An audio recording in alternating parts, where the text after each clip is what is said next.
Hi there, Chris Fougere here, doing my Bible in a Year challenge here. And yesterday was Psalm 135 and 136. So, what stood out to me here on Psalm 135, verse 13, it says, "Your name, Lord, endures forever. Your renown, Lord, through all generations. For the Lord will vindicate his people and have compassion on his servants." So, that's the one that stood out to me there, believing that I am, of course, a servant of the Lord. So 136, this is the one, right? The whole thing. So it's give thanks to the Lord, for he is good, his love endures forever. So every one of these statements here is echoed with his love endures forever, which is awesome because it just makes you realize how unending his love is. Kind of like a parent's love. Like I know my love would be for my children. So just a great Psalm 136. Yeah, I mean, the whole thing was fantastic and a great reminder of just love knowing absolutely no bounds. So that's was the situation with the Psalms, and then in the case of um, the New Testament part of the reading, it was 1 Corinthians 12. So there's some bunch of stuff that stood out to me in here. Now it talked about now the gifts of the Spirit, brothers and sisters. I do not want you to be uninformed.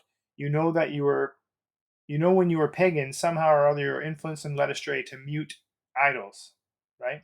So that just is speaking to me in the way that what are we spending our time with right now instead of spending time doing the Lord's work, right? Am I watching too many shows on TV? Am I on my phone too much? Is there something like that that's happening?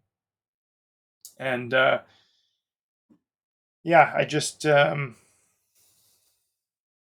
uh, I just want to make sure that that's staying front of mind with me. That I'm not spending too much time doing the other stuff when I should be, you know, doing things for the Lord in all whatever I'm doing, right?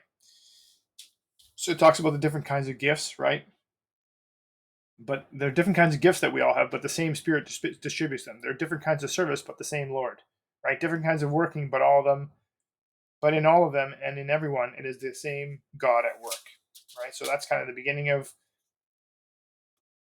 the verse, and then uh, it basically talks about, hey, if one part suffers, every part suffers with it. If one part is honored, the parts rejoice with it. Now you are the body of Christ, and each one of you is a part of it. And God has placed in the church first of all apostles, second prophets, third teachers, then miracles, then gifts of healing, of helping, of guidance, and different kinds of tongues. Are all apostles? Are all prophets? Are all teachers? Do all work miracles? Do all have gifts of healing? Do all speak in tongues? Do all interpret? Right? Now eagerly desire the greater gifts. So this, to me, and again, I'm not a scholar, right? This makes it feel to me like you can kind of move up in the in the ranks here. But the bottom line is, um, it's saying, hey, listen, we all have different things that we're supposed to be doing, and